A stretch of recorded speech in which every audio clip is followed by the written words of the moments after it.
Good morning. আজকে বাবুকে টিফিনে দিয়েছিলাম সুজি আর অ্যাপেল। রোজকারের মতন অফিস যাবার আগে লেমন হানি টি বানিয়ে দিয়ে গেল। চায়ে চুমুক দিতে না দিতে হঠাৎ বৃষ্টি নামলো। দৌড়ে ছাদে গিয়ে দেখি সব জামা কাপড় ভিজে গেছে, জানো তো। বৃষ্টির সময় প্রায় বাড়ির অবস্থাই সেম। Once I ভিজা was জামা কাপড় 7 শুকোনো years নিয়ে old, my একজন গৃহিণীর mama পরিশ্রম told me, আর go ধৈর্যের লড়াই make চলতেই yourself থাকে। some friends or you'll be আমাদের নতুন কোয়ার্টার lonely. লাইফে তো Once আরেক I was সমস্যা, 7 ঘরের years ভেতরে old. মেলার জায়গা পাওয়া যায় না। যাই হোক, মন খারাপ করে লাভ নেই, রান্নাটা সেরে ফেলি। It was a big, big বর্ষার world, প্রথম but we ইলিশ thought হাজির we আমাদের were ঘরে, bigger. আর তার Pushing সাথে each আছে other to বাগদা the চিংড়ি। limits, we were learning একই quicker. ইলিশ কিন্তু By দু রকমের 11, গল্প। smoking herb and প্রথমে drinking সোনালি করে burning ভাজা liquor. ইলিশ, Never বাইরেটা rich, so we মুচমুচে, were out to ভেতরটা make that নরম। steady আর সেই figure. Once ভাজা I ইলিশের was গন্ধই যেন 11 ধীরে years ধীরে old, মিলিয়ে my যায়। daddy এরপর told সর্ষে me, বাটা, go কাঁচা get Lanka yourself R a সর্ষের wife or তেলে you'll ধীরে be ধীরে রান্না হলো lonely. সবুজ Once I সবজি। was এই 11 স্বাদ শুধু years old. খাবার নয়, এ যেন বাঙালির আবেগ।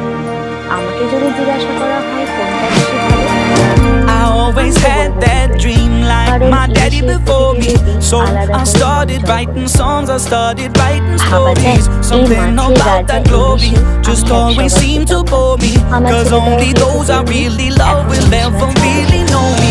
তাই Once I was রসুনের তেলে 20 years আস্ত old, my সবজি দিয়ে story একটা got তরকারি told বানালাম। before the আর আজকে morning জানো তো, sun when খুব life ঝাল was ঝাল কিছু একটা lonely. খেতে ইচ্ছে Once করছে।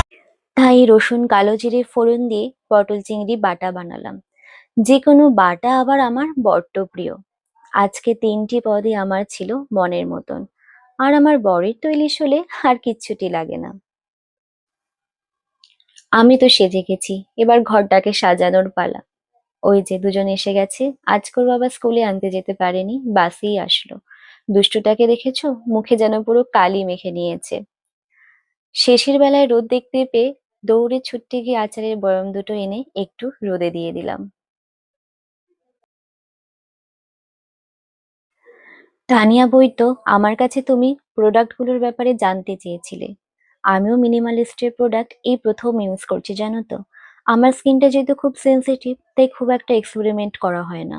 প্রায় ২-৩ সপ্তাহ ধরে এই প্রোডাক্টগুলো ইউজ করে আমি কিন্তু খুব ভালো ফল পেয়েছি।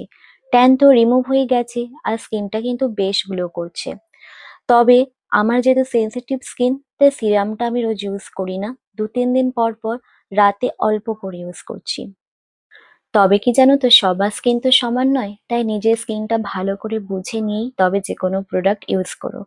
আর বডি ওয়াইজ এই হেয়ার গ্রোথ সিরামটা বুঝতে আমার আরেকটু টাইম লাগবে, পরে রিভিউটা দিয়ে দেবো। তো আজকের মতন আমার গল্প তো এখানেই শেষ। দেখা হবে নেক্সট ভিডিওতে। Tata, bye bye.